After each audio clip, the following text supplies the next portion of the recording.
The courtroom was silent, suffocating. On the stand, Ilara Hayes, a wife fighting for her life, could barely speak. Her husband, the charismatic politician Marcus Hayes, watched her with fake concern, while his mistress Chloe sat behind him, smirking. Ilara's lawyer was losing. The evidence was all stacked against her. Then, as the pressure mounted, Ilara's eyes rolled back and she collapsed unconscious. Chloe's smirk widened.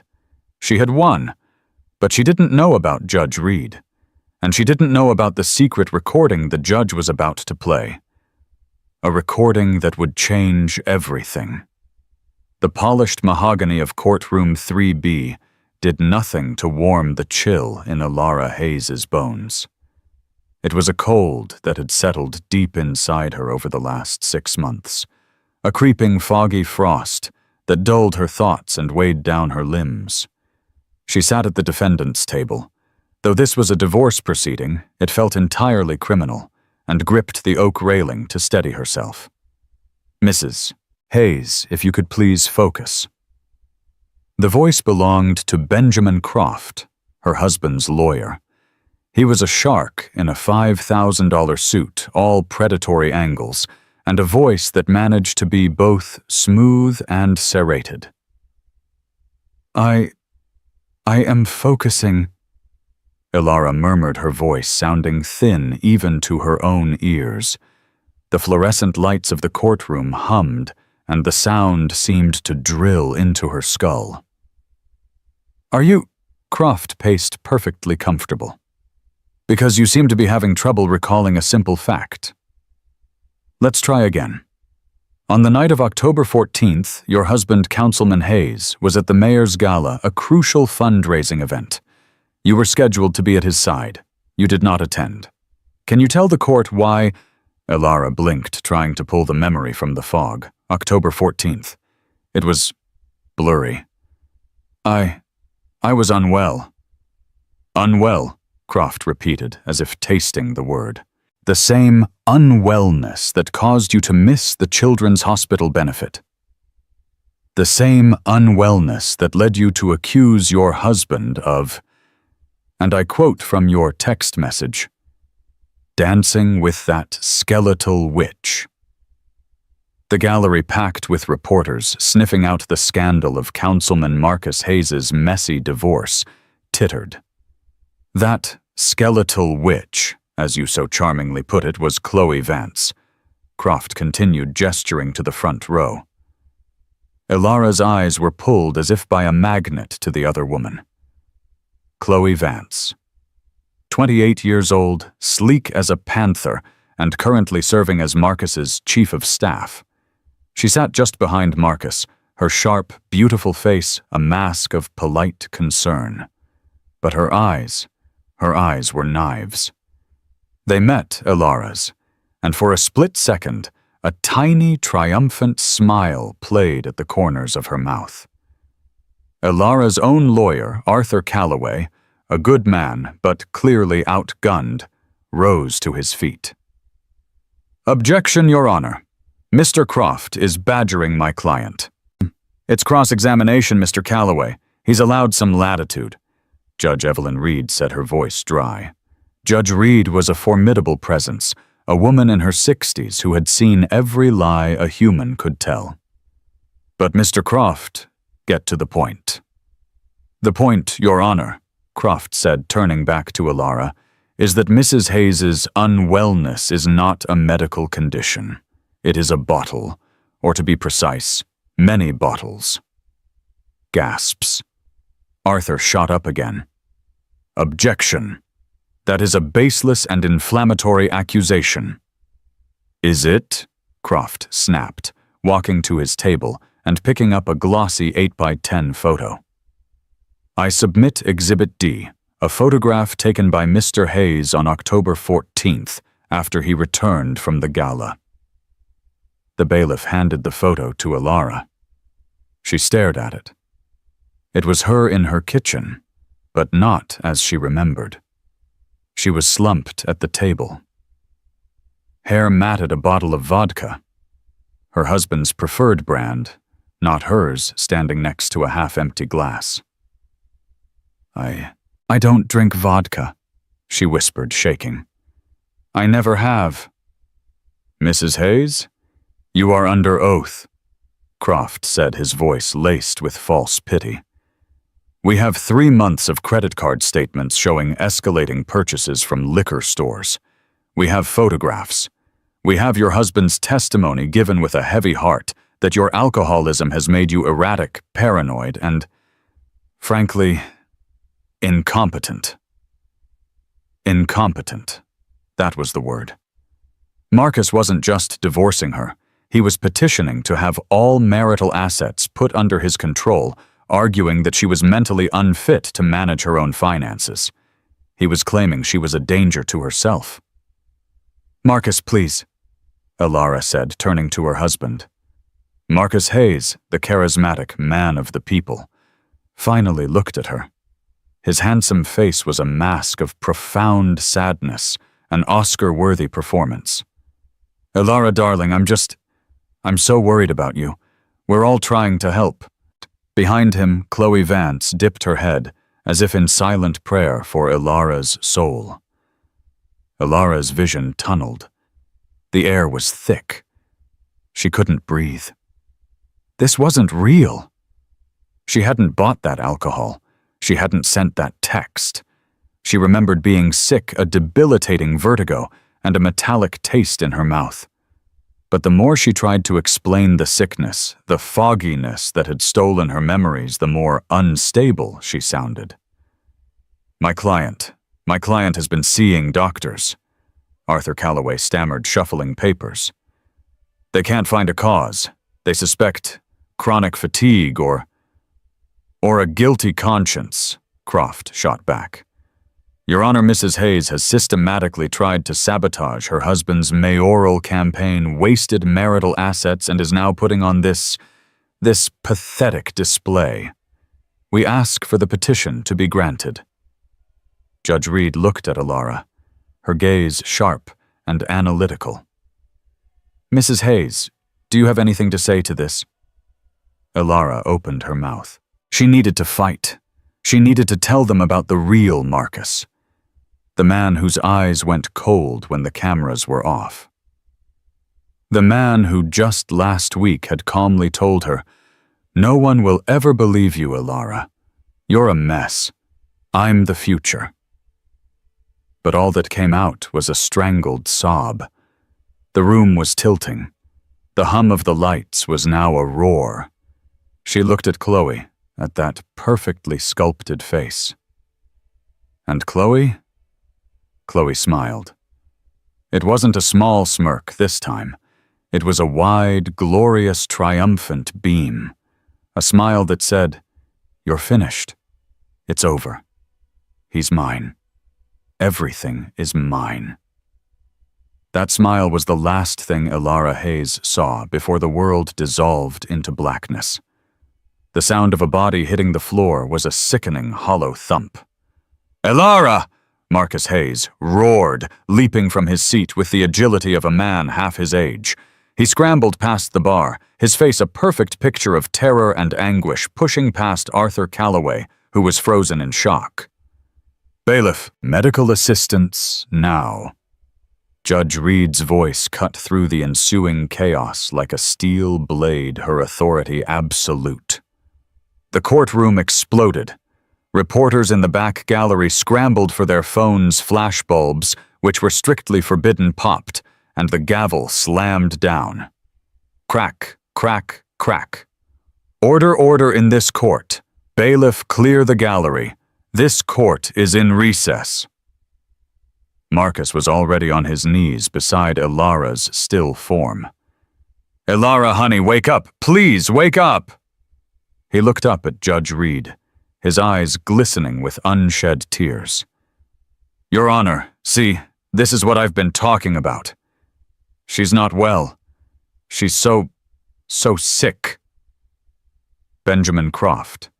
His lawyer was already at his side, placing a supportive hand on his shoulder. Your Honor, in light of my client's clear distress and his wife's episode, we move for an immediate summary judgment on the competency petition. Get a grip, Mr. Croft. Judge Reed snapped her eyes not on Marcus or Ilara, but on the EMTs rushing through the side door. Your motion is noted, and for now denied. My only concern is for Mrs. Hayes's immediate health. Arthur Calloway, finally moving, knelt on the other side of Ilara. Ilara, can you hear me? Her face was ashen, her breathing terrifyingly shallow. As the EMTs began working, assessing her vitals, and strapping an oxygen mask to her face, Marcus stood up, running a hand through his perfect hair. He looked for all the world like a man tragically besieged. He turned his back to the judge and his own lawyer, and his eyes found Chloe Vance. Chloe had not moved. She remained seated, a vision of composure. The chaos of the room, the shouting reporters, the stern bailiffs, the medical emergency did not touch her. She was the still center of the hurricane. Her mask of polite concern had slipped back into place, but her eyes were still blazing with victory. Marcus looked at her, and his mask of anguished husband wavered for a microsecond. He gave her the smallest, almost imperceptible nod, a nod that said, "It's working." And Chloe allowed herself a tiny private intake of breath. She looked down at her clasped hands as if to hide the tremor of adrenaline. She had done it. She and Marcus had planned for every contingency, but this was better than they could have hoped. Ilara hadn't just seemed unstable. She had proven it in front of a judge and the media. No judge would give a woman who faints on the stand control of a multi-million-dollar estate. No one would ever believe Ilara's wild accusations now. They had won. The mayoral race was secure. The money was secure. Their future was secure. The EMTs loaded Ilara onto a gurney. As they wheeled her out, Marcus made to follow. "I must go with her," he said to the judge. "No, Mr. Hayes, you will not," Judge Reed said. Her voice was flat. "You are a party to this hearing, not her medical proxy. You will remain. Mr. Calloway, you may accompany your client to the hospital." Arthur Calloway, looking pale and utterly defeated, nodded and rushed out after the gurney. Marcus's face darkened. "But, Your Honor, she's my wife." "A wife you are actively painting as an incompetent alcoholic in open court," Judge Reed said, her eyes narrowing. "You'll stay. I want a word with both legal teams in my chambers. Now." The judge swept from the bench, her black robes flowing. Left alone in the suddenly silent courtroom, Marcus turned to Chloe. The act was over. His face was hard. "She picked a great time to prove our point," Chloe whispered, standing and moving to his side, subtly adjusting his tie as a chief of staff would. But her touch lingered. "Croft was pushing too hard," Marcus muttered. "It almost looked like bullying." "No," Chloe said, her voice a low, confident purr. "It looked like the truth. The pressure of her lies finally made her crack. It's the perfect narrative." She squeezed his arm. "It's finally over, Marcus. She's just a sad footnote." Marcus looked at the door Ilara had been wheeled through. For a second, a flicker of something guilt-fear passed through his eyes. But then Chloe touched his cheek, and it was gone. He was Councilman Hayes again. "You're right," he said, straightening his suit. "Let's go see what the old dragon wants." They didn't see the bailiff at the back of the room who had been watching them. And they certainly didn't see the way Judge Reed, who had paused in the doorway to her chambers, observed the intimate touch, the whispered words, and the cold, satisfied look that had replaced Marcus's grief. Judge Reed had seen a lot of things in 30 years, and she knew with absolute certainty that she had not just seen a grieving husband and a concerned employee. She had just seen two co-conspirators. and she was not going to let this go. Judge Evelyn Reed's chambers were not like the courtroom. Where the court was dark wood and high ceilings designed to intimidate, her chambers were functional, packed with law books, and smelled faintly of lemon-scented polish and old paper. She sat at her desk, her computer monitor on, and waited. Croft and Marcus entered first, all bluster and male confidence. Chloe followed holding a tablet, the perfect picture of efficiency. She made a show of remaining by the door, as if she, a humble staffer, didn't belong in such a high-level meeting. "Sit," Judge Reed commanded, not unkindly. "Ms. Vance, you too. You are clearly a party of interest in this performance." Chloe's eyes flashed, but she sat demurely next to Mr. Croft. "Your Honor," Croft began, "if this is about the summary judgment, I must insist—" "It is not, Mr. Croft," the judge interrupted. "It's about the health of Mrs. Hayes. I have the EMT's initial report. Her blood pressure is dangerously low and she's unresponsive." "See," Marcus interjected, leaning forward with practiced sincerity. "It's the toll of the drinking. Her body is just giving out. It's why I had to intervene." Judge Reed stared at him. She stared for a long, uncomfortable 10 seconds. "Mr. Hayes, your concern is noted. Now, let's talk about what's really happening. While the EMTs were working, I had a thought." She swiveled in her chair to face her computer. "I'm a thorough woman, Mr. Croft. I read all submissions, and Mr. Calloway, bless his disorganized heart, submitted over 300 pages of medical records from Mrs. Hayes. He was trying to prove she was sick to counter your alcoholism narrative. He failed to make a coherent point, but I read the records." She clicked her mouse. "Gastroenterologists, neurologists, endocrinologists, allergists. For 6 months, Elara Hayes has been telling doctors she's dizzy, fatigued, confused, and has a metallic taste in her mouth. Every single one of them ran standard bloods. Every single one of them came back normal. They all eventually diagnosed her with anxiety or stress." "Exactly," Croft said, shrugging. "The stress of her own lies. Or," Judge Reed said, her voice dropping, "the stress of being slowly poisoned." The air in the room went still. Marcus Hayes let out a short, barking laugh. "Poisoned, Your Honor, that's absurd. That's the kind of paranoid fantasy Elara would— Oh." He stopped, realizing his mistake. He'd just called the judge paranoid. Chloe's face went white. Not pale. White.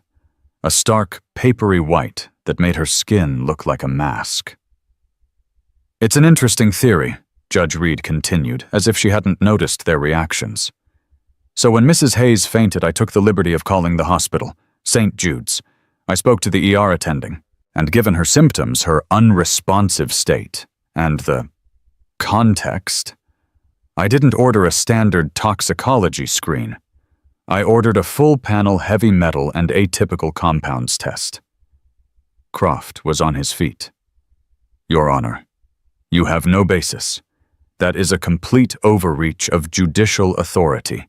You are prejudicing this case."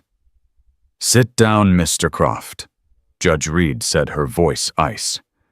"I am a judge, but I am also a citizen.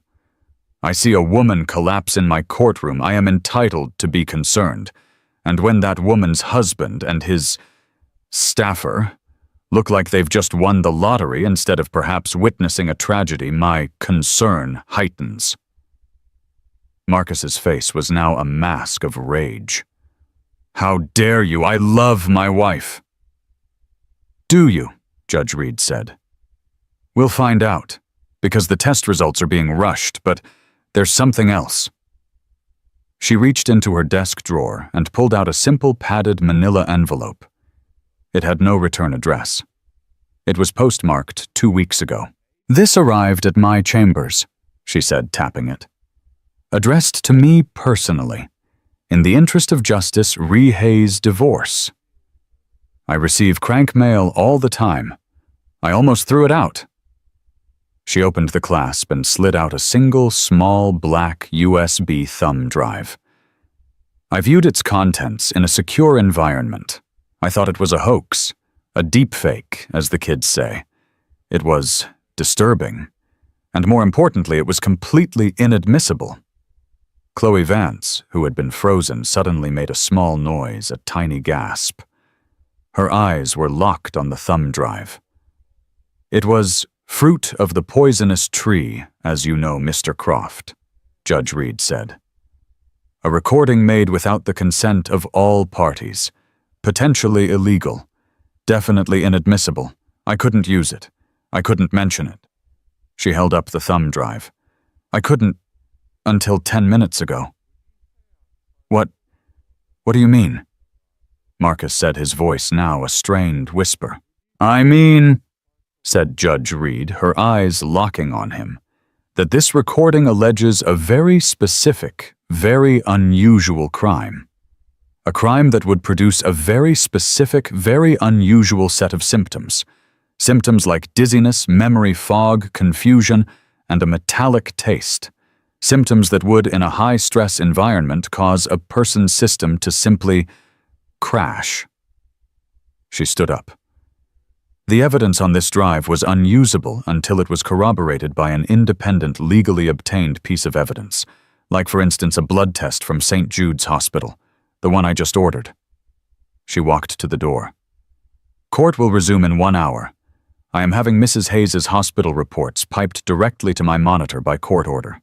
And if they show anything, and I mean anything, that corroborates the contents of this drive, I am reopening the case. Not as a divorce proceeding, but as a criminal one. She looked at Chloe. Ms. Vance, you look ill. Perhaps you should get some water. The color was flooding back to Chloe's face in splotchy red patches. I'm fine, Your Honor. Good. Judge Reed opened the door. Mr. Croft, Mr. Hayes, I'll see you in court. As they filed out, Marcus grabbed Chloe's arm, his fingers digging in. What is on that drive? He hissed. I don't know, she whispered back, her voice shaking. It can't be. He said he handled it. He said the PI was gone. Who? Marcus demanded. David Chen. Chloe breathed her eyes wide with a new dawning horror. The PI Ilara hired. The one who bugged your office. I thought you said he lost his license and all his evidence. Marcus's face went gray. He remembered. The PI David Chen. The ex-cop. He had been handled. His office was ransacked. He was threatened. He'd been reported to the state board on a trumped-up charge. He couldn't have any evidence. Unless he'd made a copy. He's bluffing, Marcus said more to himself than to Chloe. She's bluffing. The old witch is bluffing. But as he walked back to the courtroom for the first time in his life, the man of the gilded people was sweating. David Chen was not in the courtroom. He was 2 blocks away, sitting in a windowless office above a check-cashing place, nursing a lukewarm coffee. His PI license was indeed suspended. His career was for all intents and purposes over. It had all started 6 weeks ago. Ilara Hayes had hired him. She'd been different then. Foggier than she was now, but still sharp. I think my husband is cheating on me, she'd said, her hands twisting in her lap. But it's more than that. I think he's glad that I'm sick. Sick? David had asked. I can't explain it, she'd whispered. I'm just disappearing, and he just watches me, he and his new assistant. David Chen had been a cop for 20 years. He knew a victim when he saw one. He also knew a predator. Getting the photos of Marcus and Chloe was easy. A cliché. A fancy dinner at Ambrose, a 5-star hotel check-in. He had the case wrapped in 48 hours. But Ilara's words haunted him. He's glad that I'm sick. So David did something illegal. He planted a bug. Not in the home that was too risky, but in Marcus's public-facing office at the city council building. He justified it as a public interest measure. This man was running for mayor. For a week, he got nothing but boring city planning meetings. Then one night late, he got the jackpot.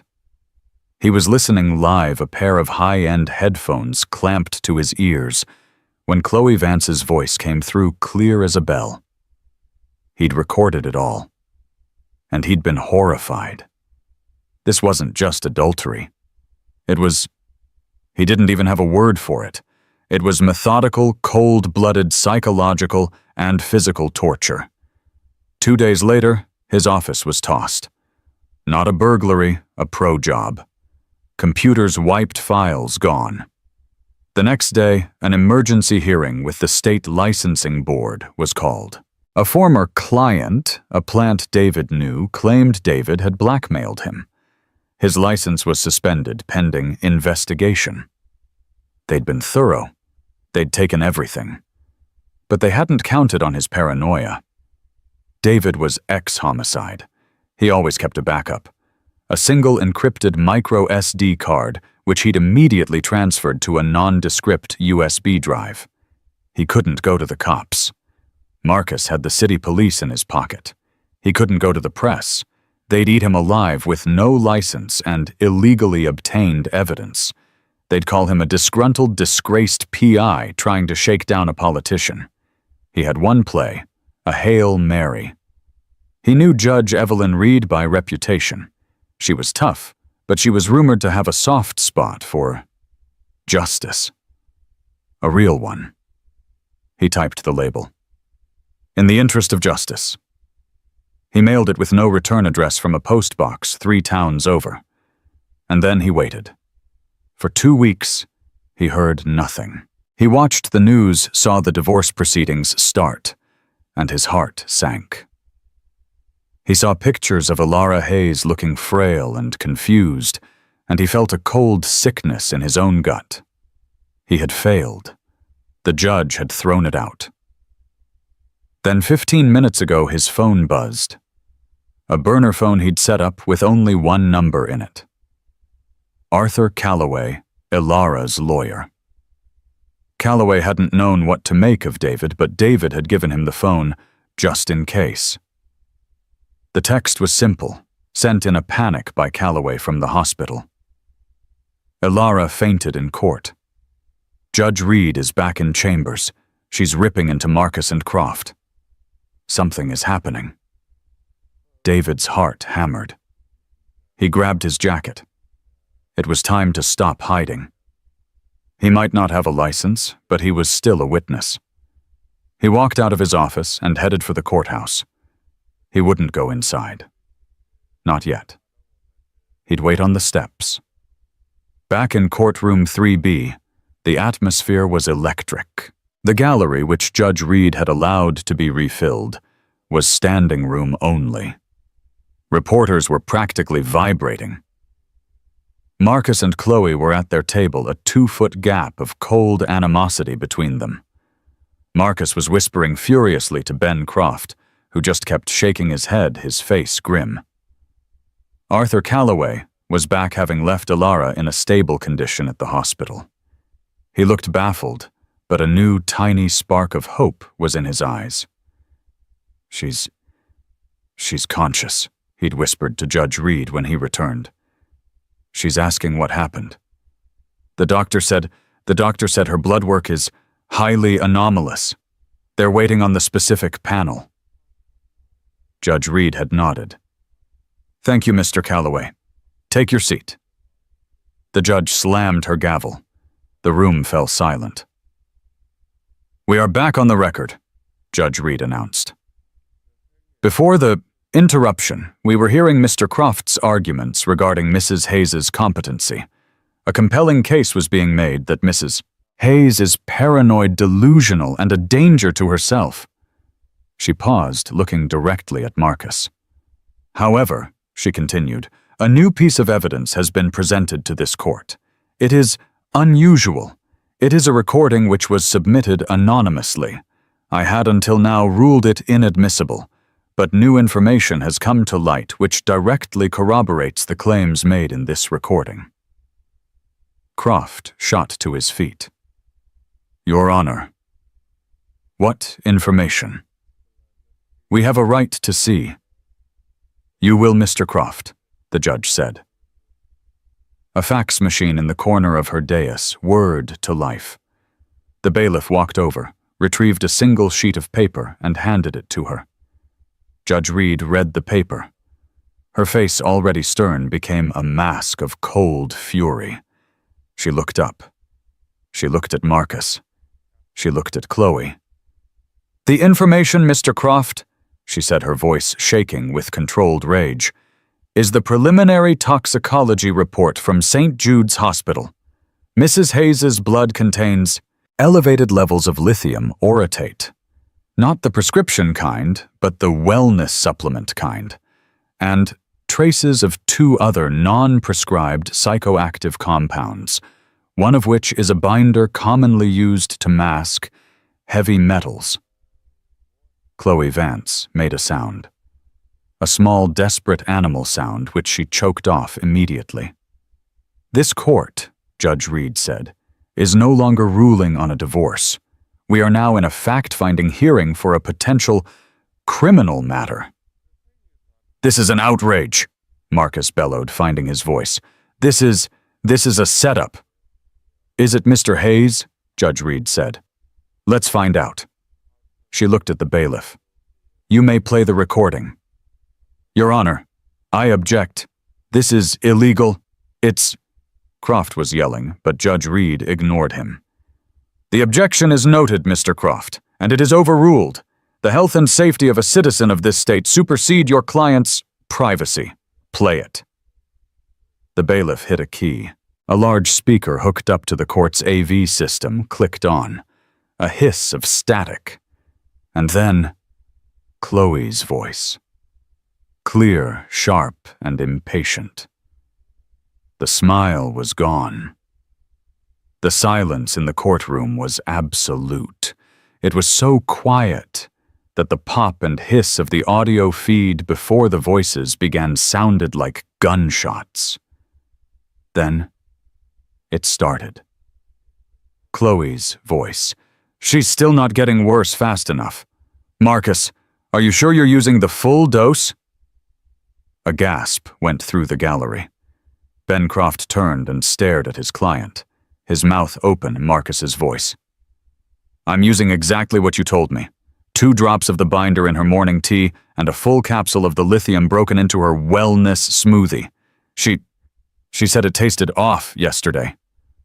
Chloe's voice, scoffing. Let it taste off. She's so fogged she'll forget by lunchtime. The doctor just told her it was pre-menopausal stress again. He's literally doing our work for us. She's pathetic. Marcus's voice.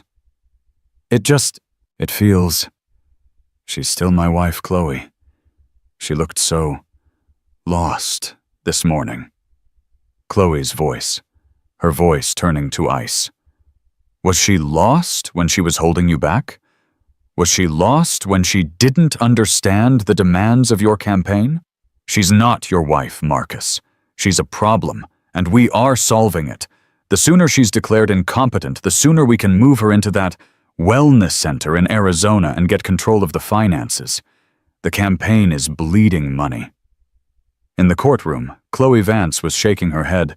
No, that's not. But her voice was drowned out by her own voice on the recording. Marcus's voice. And the PI David Chen. He was at Ambrose. I saw him. Chloe's voice. Sudden, sharp fear. What, you're sure? Marcus's voice. I'm sure, He was pretending to read a newspaper. He's good, but I'm better. Chloe's voice. Okay, don't panic. He's just getting infidelity. That's fine. That's just a messy divorce. He can't know about the other thing. No one knows. It's just supplements, right? Marcus's voice. A dark, humorless laugh. Right. Supplements. My love supplements don't give you memory loss, vertigo, and chronic untraceable nausea. But stress does. And as long as everyone thinks she's a stressed, paranoid alcoholic, we're golden. Chloe's voice. We need to handle the PI. Now, Marcus. Before he handles us. Marcus's voice. I've already made the call. A friend at the state board. We'll plant a little complaint. Blackmail. Something dirty. We'll ruin his reputation, suspend his license. By the time he surfaces, all his evidence will be the ravings of a disgraced hack. No one will ever believe him. Just like no one will ever believe her. The recording continued. It was 12 minutes long. 12 minutes of pure sociopathic planning. They discussed the specific brand of lithium orotate chosen because it was all natural and wouldn't show up on a standard drug test. They discussed the heavy metal binder, a Russian supplement Chloe had found online, guaranteed to clear the mind, but known to cause neurological fog in high doses. They laughed. They laughed about the time Ilara had gotten lost driving home from the grocery store she'd been going to for 15 years. Did you see her face? Marcus said on the tape, and in the courtroom his real-life face was a mask of gray terror. She actually apologized to me for worrying me. To us, Chloe's voice corrected. To the mayorship, to the only Mrs. Hayes. A sound of a glass clinking. The recording ended. The silence that followed was heavier, more suffocating than any sound. Ben Croft, Marcus's shark of a lawyer, slowly sat down. He looked at his hands. He was a man who had defended murderers and thieves. But this was different. He looked dirty. Chloe Vance was frozen. The smirk, the smile, the triumph. All of it was gone, burned away. She was just a small, terrified woman, her eyes locked on Judge Reed. She opened her mouth, and a tiny squeaking sound came out. That's a fake, she whispered. A deep fake. Voice actors. They're framing us. She's framing us, Ilara. Marcus seized on the word. Yes, a fake. That's not me, Your Honor. This is a desperate lie from a very sick woman.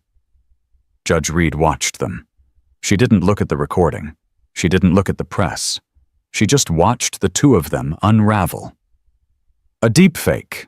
Judge Reed repeated, her voice neutral. That's your defense? A very elaborate 12-minute deepfake submitted 2 weeks ago, which just happened to perfectly predict the exact, and I quote, highly anomalous toxicology report from St. Jude's Hospital that just landed on my desk. She held up the facts. A report which confirms the presence of the specific non-prescription compounds you were just heard deeply faking a discussion about. She turned to the bailiff. Bailiff, I believe the district attorney's office has an observer in the gallery. Would you please ask him to join us? A man in a suit at the back stood up. He was already on his phone. And, Judge Reed continued, her voice rising to a crescendo of righteous fury, bailiff, please take Mr. Marcus Hayes and Ms. Chloe Vance into custody. No, Marcus roared. It was a primal scream of disbelief of a king being dethroned. You can't. I am a city councilman. You're ruining me. You did that yourself, Mr. Hayes, Judge Reed said as the bailiffs moved in. Chloe didn't scream. She didn't move. She just sat there. her world evaporating. As the female bailiff gently but firmly put her hands behind her back, Chloe finally looked up. Her eyes found the gallery, found the flashing cameras that were no longer adoring but condemning. She had gotten everything she wanted. And in the space of 12 minutes, she had lost it all. The first thing Elara noticed was the silence. Not the humming, oppressive silence of the courtroom, or the thick, tension-filled silence of her home.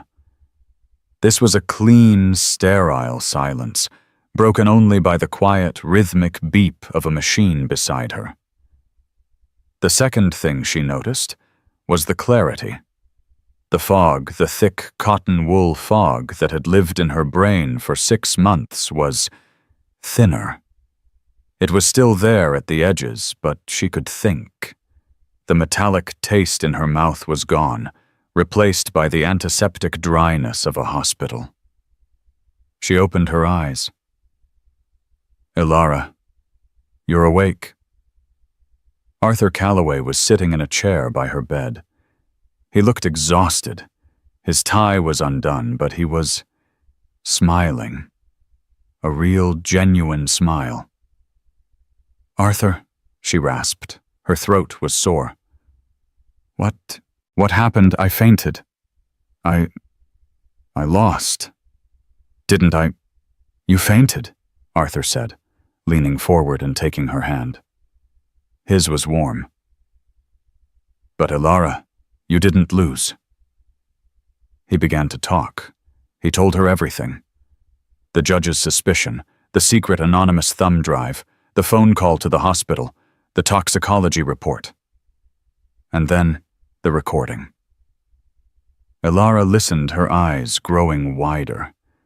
The fog wasn't just thinner. It was being burned away by the white-hot light of the truth. "The tea," she whispered. My wellness smoothie. He made it for me. Every morning. He said he was taking care of me." "Yes," Arthur said, his voice grim. "He was." And Chloe, they were in it together, from the start. The gaslighting, the lost memories, the liquor. Elara, they were systematically poisoning you. Not to kill you, the DA thinks, but to control you. To have you declared mentally incompetent so they could take everything and lock you away. Elara began to cry. But they weren't the tears of a victim. They weren't the confused, hopeless sobs of the past 6 months. They were tears of rage, tears of relief, tears of a woman who had just been pulled back from the edge of a cliff. They're arrested, Arthur said. Judge Reed had them taken into custody right from the courtroom. Conspiracy to commit. Well, a lot of things. Attempted assault, fraud, perjury. The list is long. The DA is having a field day. Councilman Hayes's career is over. Chloe Vance's. Life as she knows it is over. The recording, Elara said, her mind, her clear mind, working. Where did the judge get it? A PI, Arthur said. A man named David Chen, the one you hired. But I thought he vanished, Elara said. They vanished him. Suspended his license, ruined him. But he was smart. He kept one copy. He sent it to the judge. He took a huge risk. He's a hero, Elara. A knock on the door. A uniformed police officer. And behind him, David Chen. David looked older than she remembered. Tired. But he stood tall. Mrs. Hayes, he said, his voice quiet. I'm so sorry I couldn't stop it sooner. Elara looked at this man. This disgraced, broken man who had saved her. Who had believed her when no one else would, when she hadn't even believed herself. She pushed herself up on her elbows. Mr. Chen, she said, her voice stronger than she'd heard it in a year. "You didn't just stop it. You finished it. Thank you." David Chen nodded, a small, sad smile on his face. "The DA is dropping the charges against me. And, Judge Reed mentioned something about judicial commendation. My license should be back by Monday." Elara lay back against the pillow. The beep of the heart monitor was steady. Strong. She was free. She had been in a cage, a gilded cage built by her husband and locked by his mistress. They had tried to convince her she was the one who was sick. They had tried to convince her she was crazy. They had smiled and smirked as she faded away. But they had underestimated her. They had underestimated David Chen. And they had most definitely underestimated Judge Evelyn Reed. "Arthur," Elara set her eyes on the sterile white ceiling. "Yes, Elara. When I'm discharged, I want you to file a new suit. Not a divorce, an annulment on the grounds of fraud. And then, I want you to file the biggest civil suit this city has ever seen. I want to take everything."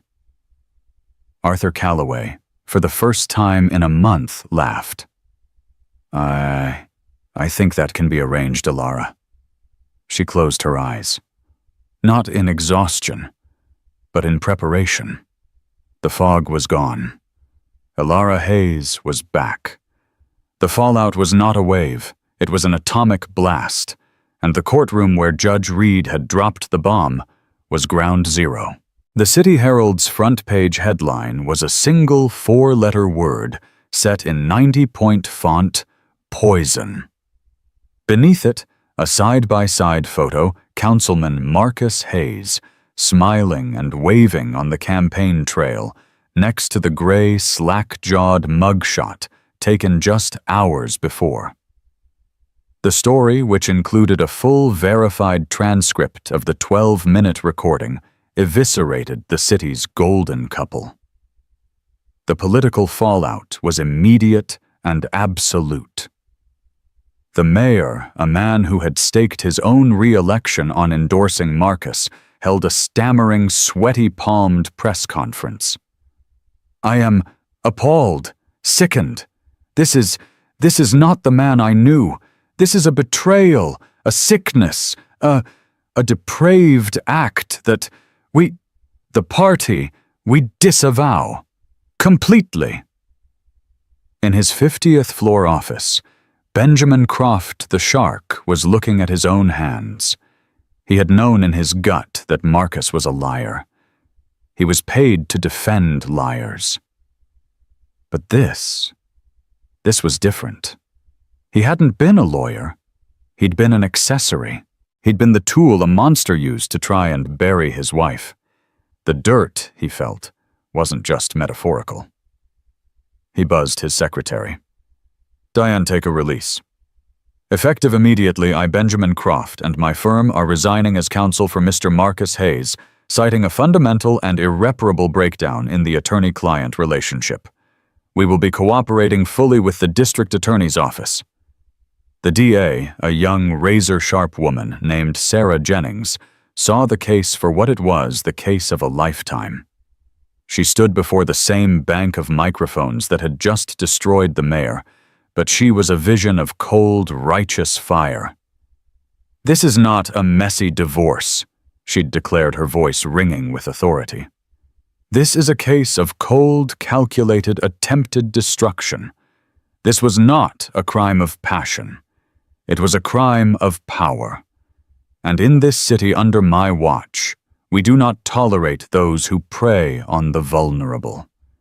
We will be seeking the maximum possible charges." Elara was not at the arraignment. She watched it on a small television bolted to the wall of her hospital room. She was free of the fog, but her body was in revolt. The detox was agonizing. Her nerves, long since dulled by the chemical cocktail, were now screaming. She had splitting migraines, her hands shook, and she was haunted by nightmares that were not dreams, but simply memories. On the screen, she watched Marcus and Chloe shuffle in. The orange jumpsuits hung on them, ill-fitting and clownish. Marcus, the man of the people, was unshaven, his famous hair matted and greasy. Chloe, the sleek, panther-like woman, was pale, her sharp features now just looking skeletal, her hair pulled back in a lank, joyless ponytail. They were shackled.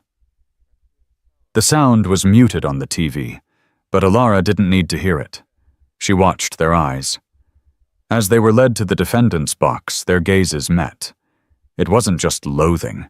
It was a silent, venomous conversation. "You did this to me. You were supposed to be smarter. You failed." The poison they had brewed for Alara had finally fatally poisoned them against each other. D.A. Jennings was arguing for no bail. "Your Honor, these are not just flight risks.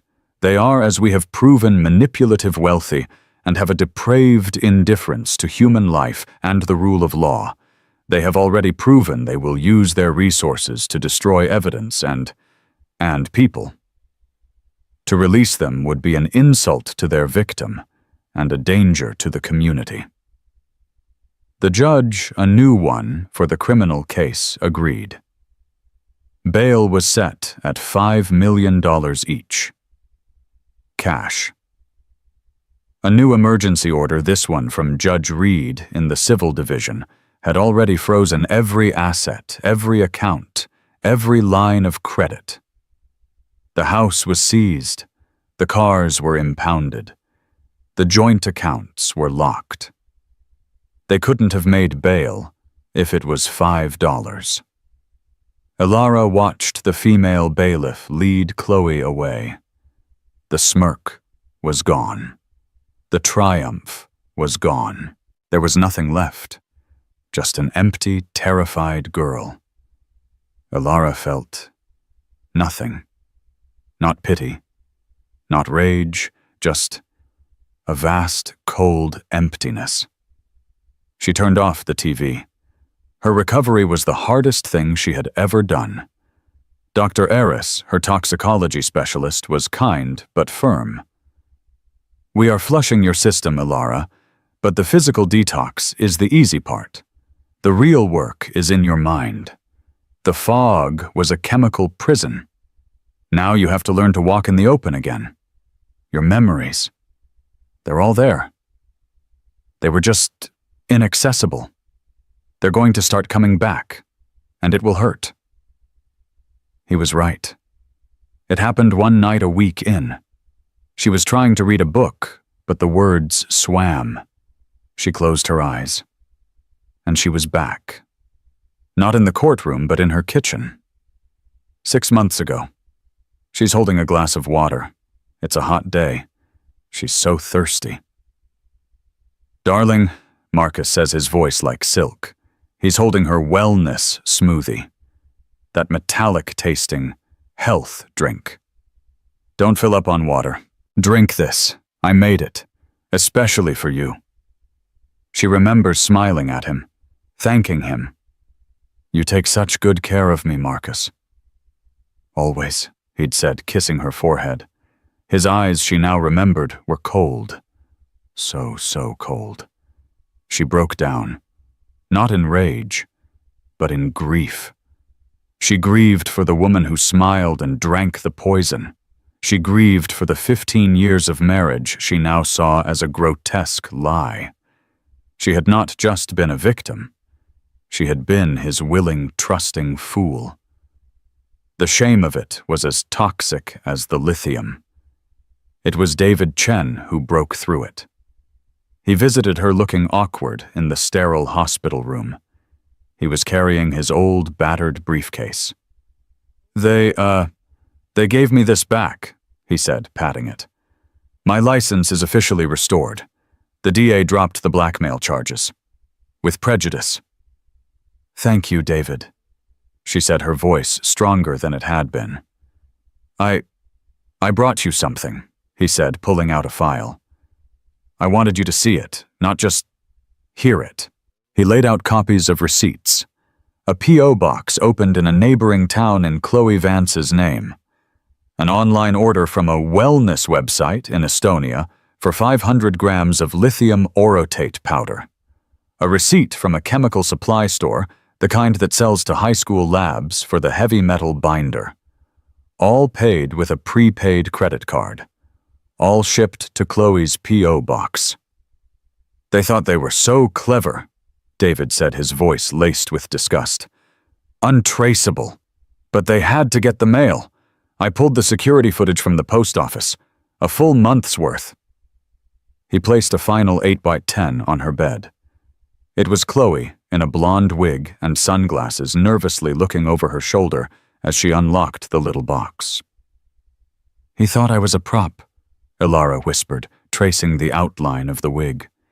She thought I was an obstacle. She looked up at David, and the grief was gone, replaced by something hard and bright. They both forgot I was a person. The civil trial was a formality. Marcus and Chloe, on the advice of their new, overworked public defenders, pled no contest. They couldn't fight the recording. They couldn't fight the toxicology report. They were trying to save their energy and any scrap of dignity for the criminal trial. Ilara was there. She sat in the front row, poised in a dark, structured dress. Judge Evelyn Reed presided, and in the sterile civil courtroom, she was every bit the queen. A contract, Judge Reed declared, her voice ringing with contempt as she held up the pre-nuptial agreement, is built on the foundation of good faith. Mr. Hayes and Ms. Vance did not just act in bad faith, they acted in criminal faith.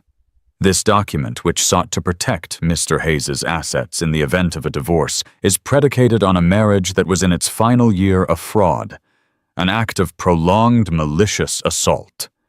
She tore the document in half. The sound was a sharp rip in the silent room. This prenuptial agreement is not just void. It is an insult to the institution of marriage and this court. She awarded Ilara everything. The house, the stock portfolios, the pension funds. And then she went further. It is the opinion of this court that Ilara Hayes is not just entitled to her half, or even the whole of the marital assets. She is entitled to reparations for the time, the health, the career, and the human dignity that were stolen from her. I am therefore awarding punitive damages in the amount of $20 million to be seized from any and all current and future assets of both Mr. She corrected herself. Of Marcus Hayes and Chloe Vance. The gavel slammed. Ilara didn't smile. She just breathed. For the first time, it felt like her own air. The criminal trial was 6 months later. The transformation was complete. The woman who walked into courtroom 3B, the same room where she had collapsed, was not Ilara Hayes, the politician's wife. She was just Ilara. Her hair was cut in a sharp professional bob. She wore a tailored navy blue suit. The frail woman was gone. She had been working out, and her strength was visible. Her eyes, clear and bright, missed nothing. The new defense lawyers were trying the only strategy they had left: turn them against each other. Marcus Hayes, a man under immense public stress manipulated by this ambitious younger woman, one argued. Chloe Vance, a young woman in love, unduly influenced by this powerful sociopathic man, the other countered. It all fell apart when Ilara took the stand. The defense lawyer, a man named Green, tried to be gentle. It was a fatal mistake. Mrs. Hayes, Ilara, it must have been so terribly confusing. All that stress. You must have been so unstable. Ilara locked eyes with him. The courtroom disappeared. It was just him and her. Mr. Green, she said, her voice not loud, but carrying to every corner of the room. Let's be precise. Unstable is when a table has a wobbly leg. Confused is when you can't find your keys in the morning. I was not confused. I was poisoned. I was not unstable. I was the victim of a coordinated malicious chemical assault designed to mimic instability. A plan, she said, turning her head slightly to look at the jury, concocted and executed by the two people sitting at that table. She looked back at the lawyer. They did not think I was crazy. They knew I was sane. They worked methodically for 6 months to make me crazy, to erase me. She leaned forward, her voice dropping, but a cold fury burning in it. They failed. I am still sane, and I am still here. Do not ever call me unstable again. Mr. Green looked at his notes. He looked at the judge. He looked at the jury, who were all staring rapt at Ilara. No further questions, Your Honor. He sat down. The jury was out for 45 minutes. Guilty. On all counts. Conspiracy. Aggravated assault. Fraud. Perjury. Marcus Hayes collapsed. The man of the people was gone, replaced by a weeping, whimpering shell. He tore at his restraints, his face purple. He screamed at Chloe. It was your idea, you witch. You told me it was safe. You ruined me. And Chloe, who had been empty, looked at him. And a horrifying, dry, broken laugh came out of her. My idea. Oh, Marcus, you loved it. You loved watching her fade. You loved it more than you ever loved me. The mutual destruction was complete. Judge Reed, who had requested to preside over the sentencing, was grim. You two represent a fundamental failure of the human heart, a darkness this court cannot comprehend. You will serve as an example. Marcus Hayes, 15 years. Chloe Vance, 12 years. Ilara stood on the courthouse steps. The media swarmed, but this time it was a different energy. It was respect. Mrs. Hayes, how do you feel? What's next for you? Ilara held up a hand. The crowd went silent. For 6 months, she said, her voice carrying in the clear afternoon air. I was told I was crazy. I was told I was sick, I was weak. Today the court confirmed what I and a few good people knew all along. I was none of those things. I am a survivor. A reporter shouted, What about David Chen? Ilara's face softened just for a second. Mr. Chen is a man who understood that justice isn't just a word in a law book. It's an action. His license was restored. His reputation is clear. She took a breath, a small, proud smile touching her lips. And his new firm, Chen and Hayes Investigations, opens on the 1st of the month. That got a gasp. She didn't wait for another question. She walked alone through the sea of reporters who parted for her. She didn't get into a limo. She walked to a simple dark gray sedan, got in, and drove herself away. The victim was gone. Ilara Hayes was finally at the wheel. In the end, it wasn't just about the recording. It was about a system that failed Ilara, until one person, Judge Reed, decided to look closer. It was about a man, David Chen, who lost everything, but still did the right thing. And it was about a woman who was pushed to the absolute brink, who was systematically erased, but who still had the strength to come back. The smiles of the wicked are always the first to fade when the truth comes to light. Marcus and Chloe thought they were writing her ending, but they just wrote their own. What did you think of Judge Reed's incredible move? Let me know in the comments below. This story is a powerful reminder to always trust your gut and to fight for the truth, even when the world is trying to tell you you're crazy. If you were on the edge of your seat, please hit that like button. It really helps the channel. And don't forget to share this video with someone who loves a story of justice being served. And finally, if you want to hear more dramatic stories of betrayal and sweet, sweet revenge, be sure to subscribe to the channel and ring that notification bell. We have new stories every week, and you won't want to miss a single one.